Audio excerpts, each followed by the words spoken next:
Bonjour à tous, je vous retrouve pour un nouveau tutoriel sur les roadbooks de commission, cette fois-ci la commission sécurité, qui s'adresse principalement aux responsables de la commission sécurité et aux collaborateurs qui ont nécessité à accéder au roadbook pour faire avancer le projet.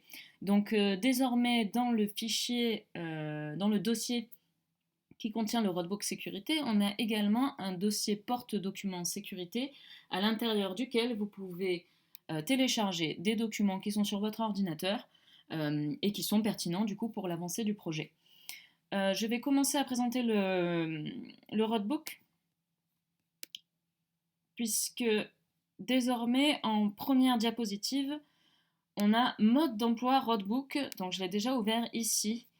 Et voilà, ici vous voyez déposer un document. Donc là par exemple j'évoquais l'idée que vous pouvez télécharger un fichier depuis votre ordinateur sur le Drive pour le rendre accessible à tous. Si vous ne savez pas comment faire, ce qui serait tout à fait normal étant donné que Google Drive n'est pas un outil qui est utilisé par tous, vous pouvez vous rendre sur cette slide et accéder à cette vidéo. Et vous avez un mode d'emploi de comment télécharger un document dans le Drive. C'est pareil pour lier un fichier dans le roadbook, insérer un commentaire, etc. etc. Si vous avez des difficultés dans l'usage de votre roadbook, qu'il y a des choses que vous voulez faire, vous ne savez pas si c'est possible ou vous ne savez pas comment les faire, n'hésitez pas à nous faire remonter l'information parce que si vous posez la question, il est probable que d'autres se la posent aussi. Donc ce serait pertinent de faire un tutoriel à ce sujet, une petite vidéo à ce sujet. Donc voilà, n'hésitez pas à faire remonter l'information. Je reviens à notre roadbook. Donc désormais, il y a également excusez-moi, un annuaire gouvernance commission qui agrège tous les contacts et tous les responsables de commission et de site, ainsi qu'un porte-document sécurité. Donc ça, c'est ce que vous avez vu ici. C'est le même dossier voilà, qui se retrouve simplement sur le roadbook pour des raisons de praticité. On a également désormais ici un point d'interrogation. Il apparaît sur toutes les slides sans exception, sur toutes les diapositives sans exception. Si vous cliquez dessus, vous avez accès à une adresse mail, maintenance@mondialrugbyamateur.com. Si vous écrivez à cette adresse mail, vous pouvez obtenir des réponses d'un point de vue technique. C'est un peu le service informatique de ce Google Drive.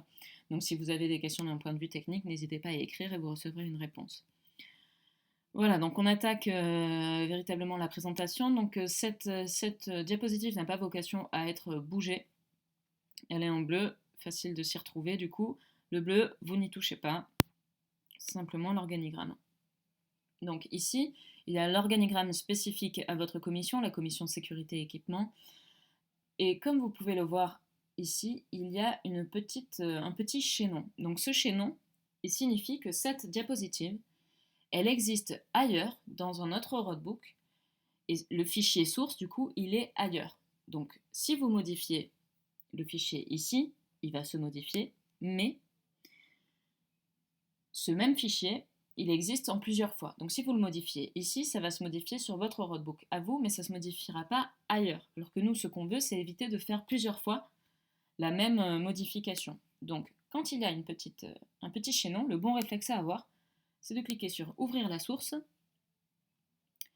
Là, du coup, il va me chercher la source du fichier. Donc c'est dans l'annuaire. Et donc là, si je modifie ce fichier-là, que j'enlève à Femora par exemple, hop là, j'attends que ce soit enregistré dans Drive, voilà, c'est bon. Et que je retourne sur sécurité, il me propose une mise à jour, je fais la mise à jour, et hop, Aphemora a disparu. Et voilà, et donc, il y a ce roadbook qui contient cette slide, mais il y a aussi tous les roadbooks de ville, par exemple. Donc voilà, c'est intéressant d'utiliser le fichier source. Donc voilà, je refais la modification pour que ce soit carré, hop, voilà. Donc voilà, bien prendre en compte ce petit chaînon, il apparaît sur cette slide, il apparaît aussi sur celle-ci, il apparaît aussi sur celle-ci, voilà, donc à prendre en compte. Quand il n'y a pas le petit chaînon, ça ne veut pas dire pour autant que les fichiers ne sont plus liés, c'est simplement qu'ils sont liés de façon différente. Puisque voilà, par exemple, je vais aller sur bénévole sécurité de Digne-les-Bains. Si je vais dans le roadbook bénévole sécurité, hop là, sécurité Digne-les-Bains. Voilà, c'est le même document en fait. Là, je suis sur le roadbook de Digne-les-Bains, je vais sur le roadbook sécurité, et en fait, c'est ce fichier-là. Donc, si je modifie ce fichier-là, il sera modifié dans le roadbook de Digne et dans le roadbook sécurité. Donc voilà, toujours pareil, très pratique. Veillez bien quand vous allez sur des fichiers Excel à vérifier les onglets. Puisque voilà, là on pourrait se dire, ah ben mince, il n'y a que la date du 27. Mais non, en fait c'est simplement que c'est par onglet. Donc voilà, on n'y pense pas forcément à prendre en compte et à garder en tête. Donc voilà, on continue. Les besoins RH peuvent être modifiés, puisqu'en fait là ils ont été définis par la FEMORA, mais potentiellement les responsables de site peuvent vous faire remonter des besoins différents. Donc à prendre en compte, en veillant cependant à ce qu'il n'y ait pas trop d'écart entre les sites. Enfin, ça dépend de la taille en fait. Voilà, ici donc on a les plans de stade qui vont être enseignés par les clubs et par AFEMORA, ainsi que le RP. Donc ça, c'est la même slide pour chaque site. Voilà, et pareil, donc ces fichiers, ces liens vers des fichiers, du coup, permettent une transversalité de l'information, donc c'est quand même très pratique. Voilà, on a fait le tour de ce roadbook. Si vous avez des questions, n'hésitez pas à revenir vers nous. On y répondra du mieux qu'on peut. Et voilà, on avance ensemble.